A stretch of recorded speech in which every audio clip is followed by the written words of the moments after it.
तुम्ही अनेक वेळेला बघितलं असेल की लोक जे आहेत ते कंपनीजला फोन करत असतात. आयडिया असू दे, वोडाफोन असू दे किंवा कुठल्याही कंपनीला असू दे. आणि कंपनीच्या माणसाला बोलत असताना इकडून आपल्यासारखे जे लोक असतात मजा घेण्यासाठी त्या कंपनीच्या ज्या कॉल सेंटर वाले असतात त्यांना उलट सुलट बोलत असतात, शिव्या देत असतात. तरीही तो समोरचा व्यक्ती okay madam, sir, thank you so much sir, तुम्ही अशी भाषा बोलू नका, अशा प्रकारची भाषा करत असतो. म्हणजेच एकीकडून आपण त्यांना उलट-सुलट बोलत असतो आणि दुसरीकडे ते सभ्य वागत असतात. अगदी ज्वलंत उदाहरण जर घ्यायचं असेल, तर मागच्या काही दिवसापासून तुम्ही इंडिगोचे एअरलाईन्सचे क्रायसिस बघत असाल, की एअरपोर्टवर किती सारे लोक जे आहेत त्या इंडिगोच्या स्टाफला असेल किंवा तिथल्या जे पण काही ॲडमिनिस्ट्रेटर वगैरे असेल त्यांना बोलत आहेत, धिंगाणा करत आहेत, घाण शिव्या देत आहेत. तरी सुद्धा ते लोक एकदम पोलाईट वेनं शांतपणे सर्व गोष्टी मॅनेज करत आहेत. का? कारण त्यांच्या प्रोटोकॉल मध्ये लिहिलेलं असते की कधीही ग्राहकांसोबत किंवा आपल्या कंपनीतल्या कुठल्याही एका पार्टी सोबत ज्याच्यासोबत आपली कंपनी व्यवहार करत असते त्यांना उलट सुलट बोलायचं नाही. सगळं काम करत असताना डोक्यावर बर्फ आणि तोंडात साखर ठेवून काम करायचं. सर, डोक्यावर बर्फ म्हणजेच काय? कितीही राग येऊ दे, शांत राहायचं, डोकं थंड ठेवायचं आणि कितीही घाण शिवाय द्यायची इच्छा झाली तरीही प्रेमानं बोलायचं, शांत मॅनेज करायचं, शांतीत क्रांती करायचं, असं त्यांच्या प्रोटोकॉल मध्ये लिहिलेलं असतं.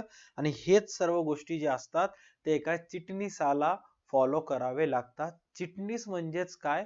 कंपनीचे संचालक मंडळ आणि कंपनीचे भागधारक असतील, कंपनीचे कर्जरोखे धारक असतील, ठेवीदार असेल, बँक असतील, कंपनी जेव्हा सगळं ह्या लोकांसोबत कॉन्टॅक्ट करत असते तेव्हा कंपनी कॉन्टॅक्ट करत असताना चिटणीसांच्या थ्रू कॉन्टॅक्ट करते. म्हणजे कंपनी चिटणीसांना सांगते आणि हे जे चिटणीस असतात ते भागधारकांना वगैरे सांगत असतात. आणि हे सर्व गोष्टी होत असताना इथून जर साखर आली तर त्याला गूळ सारखं त्याला समोर ढकलावं लागतं. सांगायचं तात्पर्य काय? की कोणत्याही चिटणीसाला सभासदांसोबत पत्रव्यवहार करत असताना एकदम प्रेमानं करावं लागतं. All right. सो हेच सर्व गोष्टी आपल्याला डिस्कस करायच्या आहेत आपल्या SP च्या तिसऱ्या चॅप्टर मध्ये, ज्याचं नाव आहे सभासदांशी पत्रव्यवहार, ज्याच्यामध्ये आपल्याला काही थिओरॉटिकल प्रश्न सुद्धा आहेत, साइड बाय साइड पत्र सुद्धा आपल्याला डिस्कस करायचे आहेत. मी तुम्हाला इथून येणाऱ्या पुढच्या काही व्हिडिओज मध्ये पत्र कसं लिहायचं, कसं पत्रातले गोष्टी लक्षात ठेवायचं, कारण एक पत्र नाही येत. ह्या चॅप्टर मध्ये आपण सभासदांचं बघलो, त्याच्यानंतर आणखी दुसरं कर्जरोखेधारक येतात, त्याच्यानंतर दुसरं कोणीतरी येते ना. प्रत्येक वेळेस पत्रातलं लिहित असताना मजकूर जो असतो तो वेगवेगळा असतो. हे सर्व गोष्टी कशा लक्षात ठेवायचं, कसं पत्रांमध्ये तुम्ही 5 पैकी 5 मार्क घेऊ शकता. All right. So without wasting any time फटाफट आपण आजचा सेशन स्टार्ट करूयात. बघा, ह्याच्यामध्ये आपल्याला तीनच गोष्टी डिस्कस करायच्या आहेत की पत्रव्यवहार, सभासदांशी पत्रव्यवहार करत असताना चिटणीसाला कोणत्या प्रकारची काळजी घ्यावी लागते, हा पहिला प्रश्न आपला आजचा असेल. त्याच्यानंतर सभासदांशी पत्रव्यवहाराचे प्रसंग सांगा, म्हणजे अशी कोणती कोणती परिस्थिती येते जिथं कंपनीच्या सभासदांना कंपनीच्या चिटणीसांमार्फत पत्र पाठवण्यात येतात. हे दोन गोष्टी आपल्याला इथून पुढे काही दिवसात पाहायचे, त्याच्यानंतर येणाऱ्या दिवसात पत्र असतील. ओके. बघा आता या धड्याची सुरुवातच काय शब्दाने झालेली आहे की भागधारक हे कंपनीचे मालक असतात जे कंपनीमध्ये भांडवल गुंतवतात. म्हणजे आपल्या कंपनीमध्ये ज्या पण लोकांनी भांडवल गुंतवलेलं आहे त्या गुंतवणुकीच्या बदल्यात आपण त्यांना भाग दिलात, अशा लोकांना कंपनी काय म्हणते? भागधारक म्हणते. आणि हे कंपनीचे काय असतात? हे कंपनीचे मालक असतात. ही गोष्टी आपण दुसऱ्या चॅप्टर पासून शिकत आलेलो आहोत, पण काय पहिल्या 2-3 चॅप्टर मध्ये. मग इथं ह्याचं मेन्शन किंवा इथं ह्याचा उल्लेख का आलेला आहे? कारण इथं आपल्याला ह्या सर्व भागधारकांना पत्र पाठवायचे. That's it. दुसरं तिसरं काहीच नाहीये. इथे काय सांगण्यात आलेलं आहे? कंपनीचा मुख्य अधिकारी म्हणून चिटणीसाला सभासदांबरोबर वेगवेगळ्या प्रसंगावर पत्रव्यवहार करावा लागतो. चिटणीस म्हणजेच काय? चिटणीस हा कंपनीचा एक मुख्य अधिकारी असतो. मेन कंपनीचा एक काम करणारा अधिकारी असतो आणि चिटणीसाला सभासदाबरोबर वेगवेगळ्या प्रसंगी, आता प्रसंगी कोणते कोणते असतात? सपोज कंपनीने एखाद्या भागधारकाला भाग वाटप केले तर चिटणीसाला त्याला इन्फॉर्म करावं लागते, बाबा तुम्हाला भाग वाटप झालेले आहेत, त्याचं पत्र लिहावं लागतं. कंपनीने जर एखाद्या भागधारकाला भाग दिले नाही तर कंपनीला त्याला दिलगिरी पत्र पाठवावं लागते की बाबा तुम्ही आमच्या कंपनीचे भाग खरेदी करू इच्छिता, बट काय कारणास्तव आम्ही तुम्हाला भाग देऊ शकत नाही, म्हणून त्याला भाग वाटप केल्याबाबतचं पत्र त्याला पाठवावे लागतं. त्याच्यानंतर कंपनीनं जर समजा लाभांश घोषित केला असेल तर वापस चिटणीसाला पत्र पाठवावं लागतं की तुम्हाला लाभांश घोषित झालेला आहे. कोणतंही मोमेंट असू दे, अगोदरच्या जमान्यामध्ये हे सर्व गोष्टी पत्राच्या साह्याने होत असतात. एकमेकांना पत्र पाठवतात. आता जसं आपलं वे ऑफ कम्युनिकेशन सुधरत आहे, जसं कम्युनिकेशनचे मोड्स वेगवेगळे येत आहेत, तसं कंपनी सुद्धा मेथड्स वापरत आहेत. अगोदर पत्र, तार हे सर्व गोष्टी फेमस होते. त्यानंतर त्याची जागा कोणी घेतली? ईमेल्सनं घेतली. त्यानंतर त्याची जागा आता हळूहळू जे आहेत व्हॉट्सअप मेसेजेस असतील याच्या माध्यमातून होत आहेत. आता मी जर कोणत्या कंपनीमध्ये आता परवाच मिशोचा IPO आला होता आणि मी अलॉट केला होता, म्हणजे मला पाहिजे होतं, मी अप्लाय केला होता. आता ऍप्लिकेशन तुम्ही कंपनीला पैसे दिल्यानंतर तुम्हाला भाग मिळणं ना मिळणं हे नंतरची गोष्ट झाली, कंपनीच्या हातामध्ये असतं. जसं की हुंडाईचं मिळालं होतं, आता मिशोचं मिळालं नाही.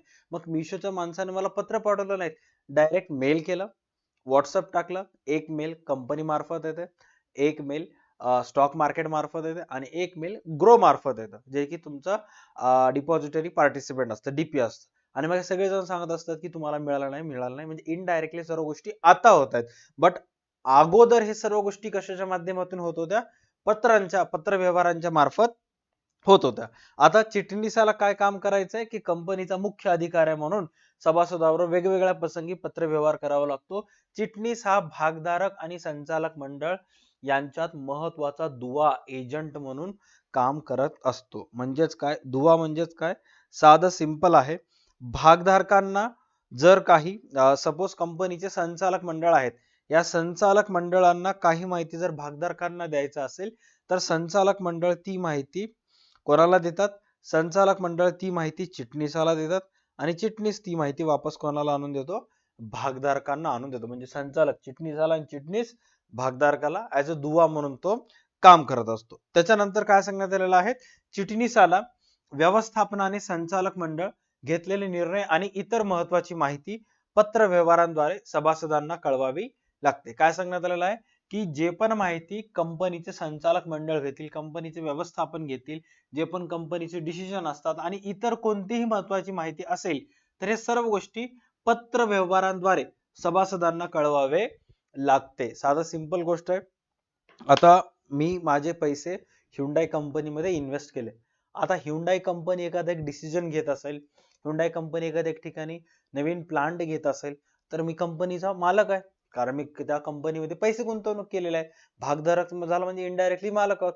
तर आता त्या ह्युंडाई कंपनीचं जे पण संचालक मंडळ असेल, तर कुठलाही प्रकारचा एखादा एक निर्णय घेईल, त्यांना ते मला कळवावं लागतं आणि मग ते कळवण्यासाठी ते प्रत्येक वेळेस कंपनीच्या सेक्रेटरीला सांगत असतात आणि मग सेक्रेटरी काय करत असतो? आमच्यासारख्या सर्व सभासदांना सांगत असतो.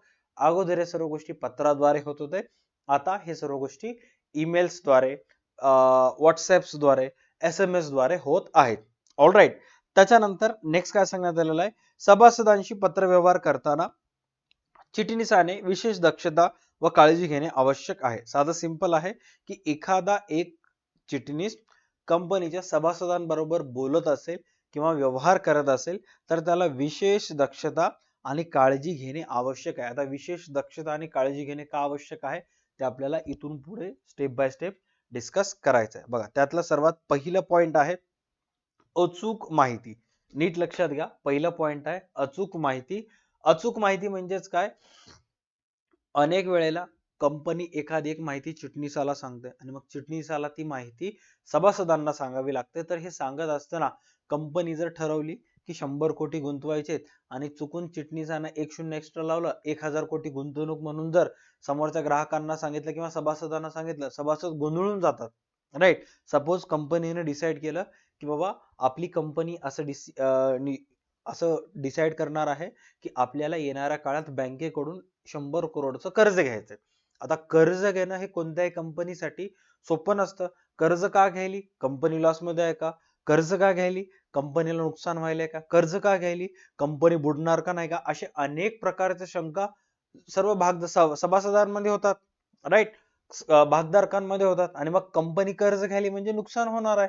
मग भागधारक त्यांचे भाग विकू शकतात. राईट. मग कंपनीला प्रॉब्लेम होतं आणि मग कंपनी जर ठरवली की आपल्याला 100 करोडचे शेअर घ्यायचे, सॉरी 100 करोडचं कर्ज घ्यायचं आहे. आणि मग चिटणीसाला सांगितले की बाबा आपली कंपनी 100 करोडचं कर्ज घेणार आहे, सर्व भागधारकांना कळव. चिटणीस मला ठीक आहे साहेब, कळवून टाकतो. चिटणीस पत्र लिहायला चालू केला. सर्व सभासदांना व भागधारकांना कळविण्यात आनंद होतो की, कंसामध्ये दुःख होतो की, आपली कंपनी 100 करोडचं कर्ज घेणार आहे. एक लिहिला, पुढे 2 शून्य लिहिला.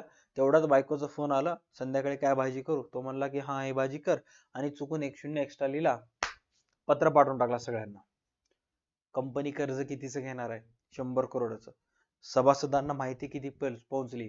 1000 करोड. ज्या मोमेंटला सभासदांना कळालं की कंपनी 1000 करोडचं कर्ज घेणार आहे, सभासद पॅनिक होतात.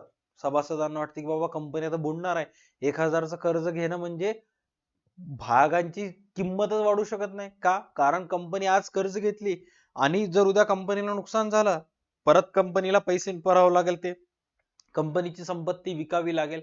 मग अशा वेळेस काय होतं माहिती आहे का, की कंपनीकडून चुकीची माहिती भागधारकांना पोहोचली जाते आणि मग कंपनीचं नुकसान होतं, गोंधळ उडला जातो. त्याच्यामुळं पहिलंच पॉइंट सांगण्यात आलेला आहे की अचूक माहिती. काय सांगण्यात आलेलं आहे? सभासदांशी पत्रव्यवहार करत असताना त्यांना दिली जाणारी माहिती ही सत्य, अद्ययावत आणि वस्तुस्थितीस अनुसरून असली पाहिजे. वस्तुस्थितीची आकडेवारी देत असताना चिटणीसाने विशेष दक्षता घेतली पाहिजे. साधं सिंपल आहे.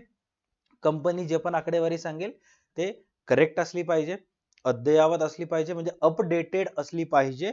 त्याच्यामध्ये कुठल्याही प्रकारचं घोळ असता कामा नये. साधं सिंपल आहे पहिलं पॉइंट. दुसरं पॉइंट याच्यामध्ये सांगण्यात आलेलं आहे की ओघवती भाषा. हा अतिशय एक महत्वाचा पॉइंट आहे. मी व्हिडिओच्या सुरुवातीलाच तुम्हाला इंडिगोचं एक्झाम्पल सांगितलं होतं की किती सगळे लोक घाणघाण शिव्या देत होत्या, राईट, किती सगळे लोक जोरात बोलत होत्या, तरी सुद्धा तिथले जे स्टाफ आहे एकदम शांत पद्धतीने सर्व गोष्टी हँडल करत होतं. इथं काय सांगण्यात आलेलं आहे चेक करा. पत्राची भाषा साधी असावी, सोपी असावी आणि आकर्षक असली पाहिजे. पत्रात तांत्रिक शब्द व लांब लचक वाक्यांचा वापर टाळावा व वाचता क्षणीच पत्रातील आशय वाचकास समजेल अशी पत्राची भाषा असली पाहिजे. थोडक्यात पत्र समजण्यास सोपे असले पाहिजे. साधे सिंपल सांगण्यात आलेलं आहे. तुम्हाला जे पण गोष्टी भागधारकांना सांगायच्या आहेत, राईट, किंवा सभासदांना सांगायचे आहेत, ते कट टू पॉइंट असले पाहिजे, राईट. लांब लचक असता कामा नये. पुरं सत्यनारायणाची महाकथा त्याच्यामध्ये असती कामा नये. कट टू शॉर्ट, जे पण सांगायचं आहे थोडक्यात सांगा आणि बाजूला जाणं. All right. त्याच्यानंतर नेक्स्ट आहे त्वरित उत्तर. आता त्वरित उत्तर काय ते सांगण्यात आलेलं आहे, चेक करा. सभासदांकडून आलेल्या पत्रांना चिटणीसाने त्वरित विनाविलंब उत्तरे दिली पाहिजेत. सभासदांनी विचारलेल्या कोणत्याही प्रश्नाची उत्तरे त्वरित दिली पाहिजेत. तसेच तक्रार पत्राची योग्य ती दखल घेतली पाहिजे. साधं सिंपल आहे की कंपनी कोणताही डिसिजन घेतली, आता त्या निर्णयावर सुद्धा सभासदांना प्रश्न पडत असतात. सपोज कंपनी सांगितली की आपण 100 करोडचं कर्ज घेणार आहोत आणि कंपनीने सर्व सभासदांना पत्र पाठवलं. लगेच सभासदांकडून त्या पत्राला वापस पत्र, प्रश्नार्थक पत्र कंपनीकडे येतात आणि मग त्याच्यामध्ये विचारलं जाते की मागच्या वेळेस तरच कंपनीनं 60 करोडचं कर्ज घेतलं होतं, पुन्हा आणखी 100 करोडचं का कर्ज घेतलं जात आहे, आणि हे जे कर्ज आहे ते सुरक्षित कर्ज आहेत का असुरक्षित कर्ज आहेत, कंपनी जर हे पैसे घेईल आणि जर कंपनीला नुकसान झालं तर कंपनी काय करेल, असे अनेक प्रकारचे प्रश्न सभासदांमार्फत कंपनीला येतात. आणि ह्या सर्व प्रश्नांची उत्तरे, प्रश्नार्थक पत्रांची उत्तरे चिटणीसाला वापस सभासदांना द्यावे लागतात पत्रांमार्फत. आणि ते पण कसं केलं गेलं पाहिजे, त्वरित केलं गेलं पाहिजे. एक जुनं पिक्चर आहे तुमच्यापैकी, आय डोंट नो किती जण बघितले असतील, बट काही काही असतात स्टुडंट्स की जे 90s मूवीचे फॅन्स असतात. त्याच्यामध्ये सिर्फ तुम नावाचा एक पिक्चर आहे ज्याच्यामध्ये दीपक आणि आरती असे दोन हिरो हिरोईन्सचं कॅरेक्टर त्याच्यामध्ये सांगण्यात आलेलं आहे. त्याच्यामध्ये ते एकमेकांना बोलत असतात. ते फक्त आणि फक्त त्यावेळेस फोनची सुविधा होती, बट प्रत्येकाकडे फोन नसायचा. आणि मग तुम्हाला जर कोणाला बोलायचं असेल तर तुम्हाला त्याचा पत्ता आणि नाव माहित असलं पाहिजे. आणि मग ते दोघे एकमेकांना पत्र पाठवायचे. 8 दिवसातून ह्याने एक वेळेस पत्र पाठवायचा, 8 दिवसातून तिने एक वेळेस पत्र पाठवायची.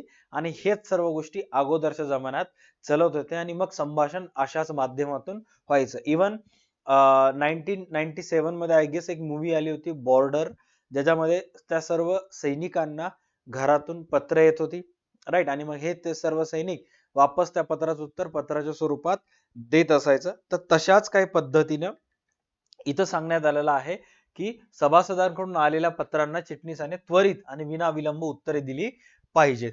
त्याच्यानंतर नेक्स्ट आहे गोपनीयता. आता गोपनीयता म्हणजेच काय, की बाबा काही काही गोष्टी असतात त्या सर्व गोष्टी सिक्रेट राखून ठेवल्या पाहिजेत. आता कंपनीचे काय सिक्रेट्स आहेत, कंपनी कुठं चांगली आहे, कंपनी कुठं, आपल्या कंपनीचे प्लस पॉइंट्स का आहेत, आपल्या कंपनीचे मायनस पॉइंट्स का आहेत, एखादी एक डील आपली कंपनी जर क्रॅक करणार असेल तर जोपर्यंत डील क्रॅक होत नाही तोपर्यंत चिटणीसाला सर्व गोष्टी शांतपणे समजून घ्यावे लागतात, राईट. आणि मग वेळ आली तेव्हा समोरच्याला एक्सपोज करायचं, अदरवाईज एक्सपोज करायचं नाही. आता परवाची जी घटना आहे की याच्या अगोदर आय गेस टीम इंडियाचा जो टी शर्ट वरचा स्पॉन्सर होता तो आय गेस टाटा, टाटा तर IPL चा होता, मला एक्झॅक्ट नाव माहित नाहीये, बट बायजूस, राईट, बायजूस ही कंपनी टीम इंडियाचे टी शर्ट स्पॉन्सर होती. अँड समहाव नो की बायजूसला नुकसान वगैरे होत होतं आणि मग म्हणून बायजूसनं ते टीम इंडिया सोबत किंवा BCCI सोबत केलेलं स्पॉन्सरशिप रद्द करून टाकली, जे डील झाली होती त्यांची रद्द केली. आणि मग गेस करत होते की लोक की रिलायन्स कंपनी जे आहे ते BCCI सोबत कॉन्ट्रॅक्ट करून टीम इंडियाचं त्या ड्रेसवरची जी ऍडव्हर्टाइजमेंट असते ना, रिलायन्स घेईल, कोणाला वाटलं की टाटा घेईल, बट आउट ऑफ नोवेअर भुस्मन एक कंपनी बाहेर आली अँड अपोलो टायर्सनी ते डील क्रॅक केली. आणि आता टीम इंडियाच्या ड्रेसवर अपोलो टायर्स हे लिहून आहे. तुम्ही आता करंट सिच्युएशन मध्ये ज्या मोमेंटला हा व्हिडिओ मी शूट करत आहे, ज्या मोमेंटला युट्यूबला व्हिडिओ जाईल, तुम्हाला कळेल की बाबा त्या मोमेंटला अपोलो हे टीम इंडियाच्या ड्रेसवरचं ऑफिशियल स्पॉन्सर लोगो आहे. बट आपल्याच मोबाईलमध्ये एक ऍप आहे जे की खूप सारे एडिटर्स असतील, खूप सारे ग्राफिक डिझायनर्स असतील, समटाइम्स मी सुद्धा आपल्या युट्यूबचे थंबनेल्स वगैरे क्रिएट करत असताना वापरतो, कॅनवा. कॅनवा हा सुद्धा एक ऍप्लिकेशन आहे. ह्या कंपनीनं सुद्धा BCCI ला जे स्पॉन्सरशिपची शर्यत असते ना, की ऑप्शन्स वगैरे असतात की तुम्हाला घ्यायचं असेल तर तुम्ही ऑप्शन लावू शकता, कॅनवानं सुद्धा हायेस्ट बीड दिलं होतं. बट कॅनवा जेवढं पैसे द्यायला तयार होती त्याच्यापेक्षा जास्त पैसे BCCI ने दिली, त्यामुळं सॉरी त्याच्यापेक्षा जास्त पैसे अपोलो टायर्सने दिले, त्यामुळं अपोलो टायर्सला ते मिळालं. हे अशा प्रकारच्या गोष्टी ज्या असतात, कंपनी इन फ्युचर मध्ये एखादी गोष्ट करणार आहे तर ते सर्व गोष्टी राखून ठेवलं पाहिजे. गोपनीयता, त्यामध्ये कुठं ना कुठं सिक्रेटिव्हनेस असायला पाहिजे. आता इथं काय सांगण्यात आलेलं आहे, चिटणीस हा कंपनीचा गोपनीय माहिती विश्वास म्हणून ओळखला जातो, त्यामुळे कंपनीची कोणतीही महत्वाची गोपनीय माहिती उघड करणे टाळले पाहिजे. कंपनीचं सिक्रेट्स कोणासमोर रिव्हील करू नये. बऱ्याच वेळेस कंपनीची अंतर्गत माहिती जाणून घेण्याची उत्सुकता सभासदांमध्ये असते, तेव्हा याबाबत माहिती असली तरी देखील जास्तीत जास्त गोपनीयता पाळली पाहिजे. अशा चौकशांना अधिक हुशारीने उत्तरे देणे टाळले पाहिजेत. आता अनेक वेळेला सभासद जे आहेत ते कंपनीला चिटणीसाला प्रश्न विचारतात, अनेक प्रकारचे प्रश्न विचारतात की मागच्या क्वार्टर मधलं आपलं ऑडिट झालं होतं, त्याचं प्रॉफिट एवढं होतं, काय वाटते या ऑडिट मध्ये आपलं प्रॉफिट होईल का लॉस होईल. कारण कसं आहे माहिती आहे का, की तुमच्यापैकी काही जण इन फ्युचर मध्ये CA ला जातील, तुमच्यापैकी काही जण CA इंटर पास सुद्धा होतील, मग त्याच्यानंतर CA इंटरचे ग्रुप्स पास झाल्यानंतर तुम्हाला ऑडिट्सला जावं लागतात, आर्टिकलशिप करावे लागते ना. आणि आर्टिकलशिप करत असताना अनेक वेळेला काय होते की तुम्ही ऑडिटला जाता आणि ऑडिट झाल्यानंतर कंपनीला प्रॉफिट झाला की लॉस झाला हे ऑडिट करणाऱ्या व्यक्तीला लगेच माहित होतं. आणि ज्या मोमेंटला ऑडिट प्रेस नोट रिलीज होते, ऑडिट मध्ये कळतं की कंपनीला मागच्या 3 क्वार्टर्स मध्ये किंवा मागच्या 3 महिन्याच्या 1 क्वार्टर मध्ये कंपनीला प्रॉफिट झालेला आहे, ज्या मोमेंटला ऑडिट रिपोर्ट सर्वसामान्य लोकांपुढे येते त्या मोमेंटला त्या भागांच्या किमती वाढतात, शेअरची जे प्राइस असते ते वाढते. आपल्याच क्लासचा एक स्टुडंट आहे की जो की एका ऑडिट फर्म मध्ये कामाला आहे, ओके, बिग 4 मध्ये कामाला आहे. तो दरवेळेस मला सांगायचं की सर मी कधीही कोणताही ऑडिट फर्म करायला गेलो आणि ऑडिट रिपोर्ट काढलं आणि त्याचे कंपनीचं जर ऑडिट मागच्या 3 महिन्याचं किंवा मागच्या वर्षभराचं चांगलं आलं, ज्या मोमेंटला आम्ही जर त्या कंपनीला ऑडिट 1 तारखेला दिलं तर कंपनी 4 तारखेला लोकांसमोर सादर करते, कंपनीच्या वेब पोर्टलवर टाकते आणि ज्या मोमेंटला वेब पोर्टलवर टाकली त्याच्या नेक्स्ट डे माहित होऊन जातं की कंपनीची जी शेअरची प्राइस आहे ते 20 रुपयानं 30 रुपयानं वाढली. मग आमच्या टीम मेंबर्स मधले लोक काय करत असतात की ऑडिट झाल्यानंतर गपचूप येऊन कंपनीला जर प्रॉफिट झाला असेल तर गपचूप आदल्या दिवशी येऊन 2 तारखेलाच ते शेअर्स परचेस करतात आणि मग ज्या मोमेंटला 4-5 तारखेला प्रेस नोट लोकांपुढे जाते, मग त्या भागांच्या किमती वाढतात, आम्ही 6-7 तारखेला शेअर विकून प्रॉफिट बुक करून मोकळं होत असतो. तर हे सर्व गोष्टी चिटणीसाला माहित असतात आणि चिटणीस अशा प्रकारच्या गोष्टी ज्या असतात ते कोणापुढे रिव्हील करू नये. मधल्या मध्ये सर्व होस्ट असतात पण वरच्यावर सांगायला. ओके, त्याच्यानंतर नेक्स्ट आहे नम्रता व सौजन्य. साधं सिंपल आहे. कुठं ना कुठं चिटणीसाला जे आहे ते नम्रतापूर्व पत्रलेखनामुळे काय सांगण्यात आलेलं आहे चेक करा. नम्रतापूर्व पत्रलेखनामुळे सहानुभूती, आदर आणि आपुलकीचे दर्शन होते. सौजन्यता म्हणजेच पत्रात अयोग्य भाषा टाळून सभ्य भाषेचा वापर करावा. पत्र लिहिताना पत्राचा कल हा नम्रतेचा, विनयशील आणि मित्रत्वाचा ठेवला पाहिजे आणि सभासदांच्या तक्रार पत्रांना दिली जाणारी उत्तरे हे देखील नम्र असावीत. आता इथे काय सांगण्यात आलेलं आहे की जेव्हाही एखादा चिटणीस समोरच्या सभासदांना पत्र व्यवहार करत असतो तर ते कुठं ना कुठं करत असताना सहानुभूती त्याच्यामध्ये असली पाहिजे, राईट, सिंपती दाखवली पाहिजे, त्याच्यामध्ये कुठं ना कुठं रिस्पेक्ट असला पाहिजे, आपुलकीचं दर्शन होणे म्हणजे गोड गोड बोलणे, राईट, दुसरं तिसरं काहीच नाही. आणि समोर काय सांगण्यात आलेलं आहे चेक करायचं की सभासदांच्या तक्रार पत्रांना दिली जाणारी उत्तर देखील नम्र भाषेत असावीत. म्हणजेच कधी कधी काय होत असते की जे सभासद असतात ते तक्रार करत असतात, तक्रार करणारा व्यक्ती पत्रामध्ये कसलीही भाषा वापरू शकतो किंवा फोनवर बोलत असताना कुठल्याही प्रकारे कुठल्याही हायर टोनला जाऊन तो बोलू शकतो, शिवा देत असतो. अशा वेळेस चिटणीसाला सुद्धा शांत राहावे लागतं, राईट. चिटणीसाला जर एखादं एक पत्र आलं त्याच्यामध्ये लिहिलं चिटणीस तू मूर्ख आहेस, चिटणीस त्याला वापस पत्र पाठवत नाही, मी मूर्ख तर तू महामूर्ख म्हणून. चिटणीसाला अशा पद्धतीने घ्यावं लागतं की सर कृपया आपण अशा भाषेचा उपयोग करू नये, मी नम्रपणे आपल्याला विनंती करतोय, थांबा, तुमच्या केलेल्या तक्रारीवर योग्यपणे आम्ही हाताळू, योग्यपणे ती कार्यवाही करू आणि तुम्हाला झालेल्या अडचणीसाठी मी माफी आहे, क्षमा आहे, असं गोड बोलावं लागतं. दुसरं तिसरं काहीच नाही. जसं तुम्ही मागच्या काही दिवसात इंटरनेटवर बघत होता इंडिगोचे कर्मचारी शांतपणे घेत होते तसंच. ओके, त्यानंतर नेक्स्ट पॉइंट सांगण्यात आलेला आहे कायदेशीर बाबी. आता ह्याच्यामध्ये काय सांगण्यात आलेलं आहे, सभासदांबरोबर पत्र व्यवहार करताना चिटणीसाने कंपनी कायदा 2013 मधील तरतुदी आणि इतर कायद्यांचे पालन केले पाहिजे. काय सांगण्यात आलेलं आहे की कंपनी कायदा 2013 मध्ये पत्र व्यवहार करत असताना चिटणीसाने काय काय केले पाहिजे, काय काय त्याच्यावरचे नियम आहेत, काय नाहीत, ते सर्व गोष्टी सांगण्यात आलेल्या आहेत. त्याचं पालन केलं पाहिजे, कायदेशीर बाबी आहेत. आणि पत्र लेखन करताना काही बाबतीत चिटणीसाला गरज भासल्यास त्याने कायदे सल्लागाराचे मत किंवा सल्ला घेतला पाहिजे. अनेक वेळेला असं होतं की चिटणीसाला अशा प्रकारचे काही गोष्टी त्या पत्रामध्ये उल्लेख करायचे असतात, अशा प्रकारच्या काही बाबी त्याच्यामध्ये नमूद करायचे असतात, जेणेकरून तो त्या बाबी नमूद केल्यामुळं इन फ्युचर मध्ये कंपनीला कुठल्याही प्रकारचा कायदेशीर अडचण निर्माण होणार नाही, कंपनीला कुठल्याही प्रकारची काही अडचण होणार नाही असं जर त्याला वाटत असेल तर तो काय करत असतो की अगोदरपासूनच कायदेशीर सल्लागाराचं जे की कंपनीचे लीगल ऍडवायझर आहेत यांच्याशी तो चौकशी करून, यांच्याशी तो शहानिशा करून किंवा यांची मदत घेऊन तो पत्र व्यवहार पुढे करू शकतो. थोडक्यात पत्रातील मजकूर सत्य आणि बिनचूक स्पष्ट असला पाहिजे. म्हणजे थोडक्यात इथे काय सांगण्यात आलं पत्रामध्ये जे पण मजकूर लिहिलेलं जाणार आहे, जे पण गोष्टी लिहिल्या जाणार आहेत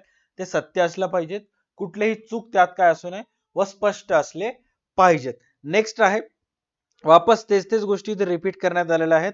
काळजीपूर्वक पत्रलेखन ह्याच्यामध्ये सांगण्यात आलेलं आहे सभासदांशी पत्र व्यवहार करताना काही वेळेला चिटणीसाला, नीट लक्ष द्या, चिटणीसाला नकारात्मक पत्रे पाठवावी लागतात. प्रामुख्याने अशी पत्रे अत्यंत काळजीपूर्वक लिहिली पाहिजे जेणेकरून संबंधित सभासद दुखावला जाणार नाही याची काळजी घेतली पाहिजे. आता उदाहरणार्थ मिशोचं जे आपली कंपनीनं भाग विकायला काढले होते, 2 दिवसाखालचीच गोष्ट आहे, की त्या कंपनीला मी समहाव एक 15,000 16,000 रुपये 20,000 रुपये काही ना काही एक रक्कम 10,000 पेक्षा जास्त रक्कम दिली.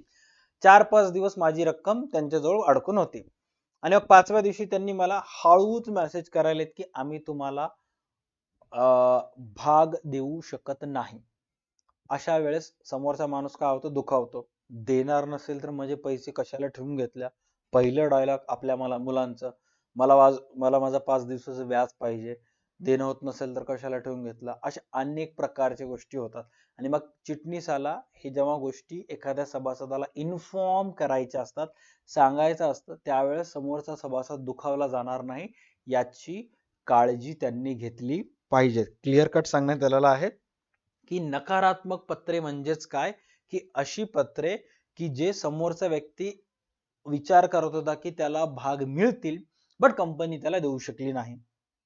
अशी पत्रे की कंपनीला त्याने 5 लाखांचे भाग आम्हाला खरेदी करायचे म्हणून कंपनीला 5 लाख दिले बट कंपनी त्याला 50,000चेच भाग दिली आणि बाकीचे 4.5 लाख रुपये कंपनी त्याला परत केली. याला सुद्धा नकारात्मक पत्रे तुम्ही म्हणू शकतात. ऑलराईट, आता इथं काय सांगण्यात आलेलं आहे, प्रामुख्याने अशी पत्रे अत्यंत काळजीपूर्वक लिहिली पाहिजे जेणेकरून संबंधित सभासद दुखावला जाणार नाही याची काळजी घेतली पाहिजे. सभासदाला पत्रावरून ही गोष्ट पटली पाहिजे की कंपनी हितासाठी व्यवस्थापनाला नकारात्मक भूमिका घ्यावी लागत आहे. सभासदाला पत्रावरून स्पष्ट पटले पाहिजेत की कंपनी हितासाठी व्यवस्थापनाला नकारात्मक भूमिका घ्यावी लागते. तर मग मिशो कंपनीला पण मला इन्फॉर्म करत असताना सांगितलं की सर आम्हाला फक्त आणि फक्त 5 करोड रुपयाचीच गरज होती बट लोकांकडून आम्हाला 45,000 करोड रुपये आले. आम्हाला फक्त 5,000 करोडच पाहिजे होते, 5,000 करोड नॉर्मल, आणि लोकांकडून आम्हाला 45,000 करोड आले. आता एवढ्या सगळ्यांचे तर पैसे आम्ही ठेवून घेऊ शकत नाही सीबीआयच्या नियमानुसार. त्यामुळे ज्या लोकांनी आम्हाला सर्वात पहिले 5,000 करोड दिले त्यांचे आम्ही घेतले. उदाहरणार्थ सर तुम्ही आम्हाला 5 तारखेला पैसे दिलेत बट काही लोकांनी आम्हाला 2 तारखेलाच पैसे पाठवले.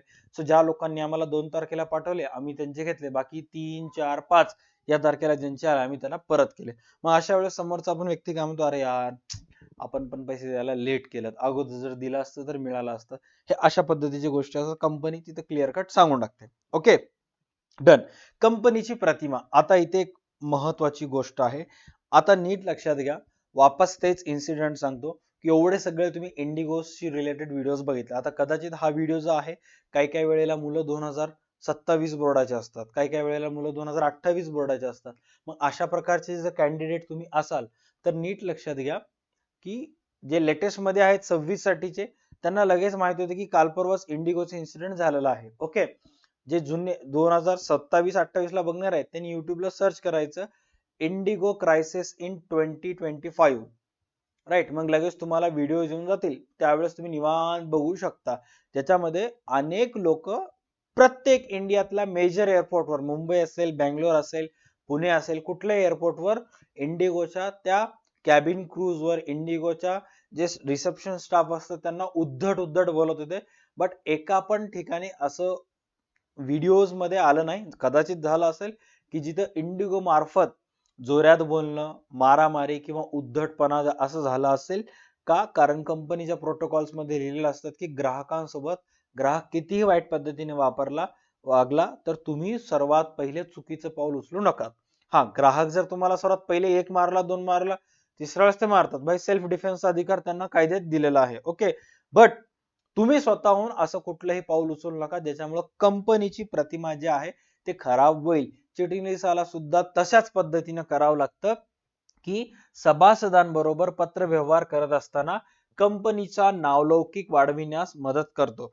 काय सांगण्यात आलेलं आहे, सभासदांबरोबर पत्रव्यवहार करत असताना कंपनीचा नावलौकिक वाढविण्यास मदत करतो, हे त्याने लक्षात ठेवले पाहिजे. तसेच स्पष्ट व परंतु सौजन्यपूर्ण लेखनाने सभासदांना सर्व अडचणी, प्रश्न तसेच शंका नम्रतापूर्वक दूर केल्या पाहिजेत. आणि मग इंडिगो कंपनी सुद्धा जी होती ती सर्व सभासदांना शांतपणे समजून सांगत होती की आमची अडचण नाहीये, आम्ही तुमच्यासाठीच आहोत. त्यांनी वर्तमानपत्रामध्ये सॉरीचा मेसेज सुद्धा केला होता. त्यांच्या वेबसाईटवर, इंस्टाग्राम पेजवर सगळीकडेच त्यांनी अपॉलॉजी, दिलगिरी व्यक्त केली होती आणि ॲज सून ॲज पॉसिबल जेवढे पैसे परत करता येतील ते सुद्धा त्यांनी परत केले होते. आता पॉलिसी असते, आता बघा आपल्या ऍप्लिकेशनवर 100 रुपीजचा कोर्स आहे. ओके, आता काही गोष्टी अशा असतात की मी तुम्हाला सांगत नाही. मी आता ऍडव्हर्टाइज करत असताना 100 रुपीजचा कोर्स बनतो, बट जेव्हा तुम्ही बाय नाव करायला जाता तिथं ते 15 रुपये ऍड होतात. आता हे 15 रुपये माझे स्वतःचे आहेत का? नाहीत. मला तर त्या 100 पैकी 81 रुपयेच येतात. तुम्ही द्यायला 115, मला यायलेत 81. बाकी हे सगळे मध्ये बसलेले जे लोक असतात ते खातात. काही पैसे play store, Google play store खाते, काही पैसे रेझर पे नावाची कंपनी खाते, काही पैसे जे असतात ते ऍप्लिकेशन कंपनीला जातात, काही पैसे जे असते ते भारत सरकारला टॅक्स स्वरूपात जात असतात. तो हे सगळे लोक जे असतात त्यांना द्यावं लागतात. आता एखाद्या एक स्टुडंट म्हणलं नाही नाही नाही मला मला कोर्स पाहिजे नाही, मला माझे पैसे परत करा. आता आम्ही त्याला विचारतो की सर आम्ही ठीक आहे, आम्ही तुम्हाला 81 रुपये परत करू.